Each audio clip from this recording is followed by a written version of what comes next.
May 21st, 1941. Two German warships are refueling in Grimstadfjord near Bergen, Norway. They are the heavy cruiser Prinz Eugen and the largest warship commissioned, the battleship Bismarck. Under the command of Fleet Admiral Gunther Leuchens and Bismarck's captain Ernst Lindemann, their plan is simple: sneak past the Royal Navy and cripple the supply lines keeping Britain alive.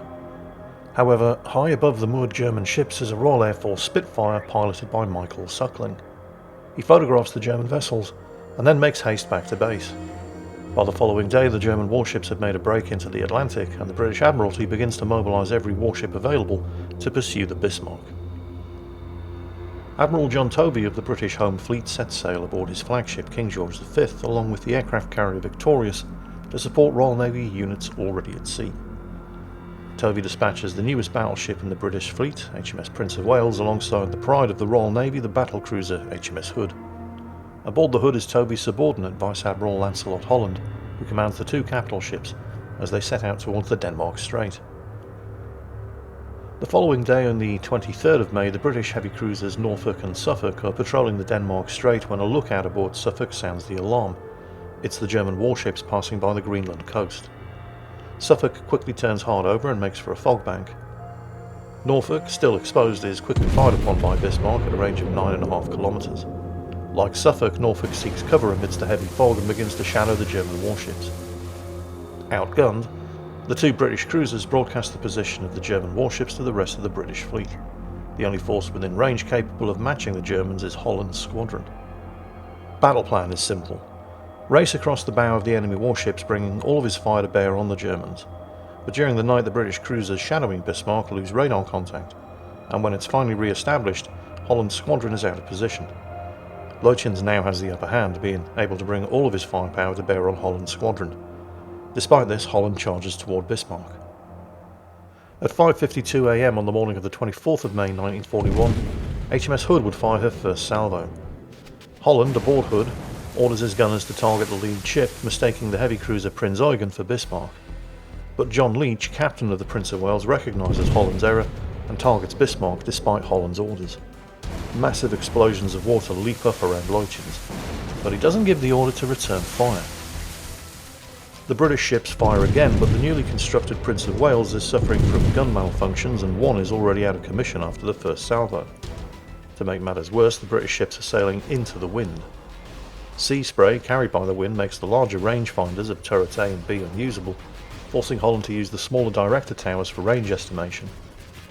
Holland also orders the Prince of Wales to stay close to Hood, conforming to Hood's movements rather than varying her course and speed. Holland hopes to use the more accurate modern Admiralty fire control table aboard Prince of Wales instead of Hood's ageing equipment. Holland rushes towards the German warships. By closing the distance, he hopes to avoid long-range plunging fire. Prince of Wales' 14-inch guns strike Bismarck, but Leuchens still refuses to return fire.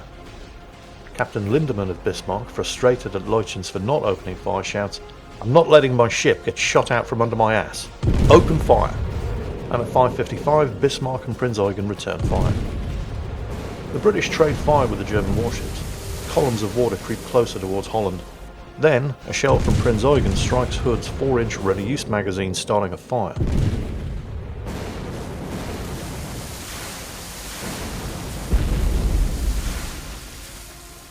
At 0600 hours, Holland orders Hood and Prince of Wales to turn to port, unmasking the rear turrets of the British ships. Bismarck's 15-inch guns fire their fifth salvo. The hefty shells hurtle towards Hood.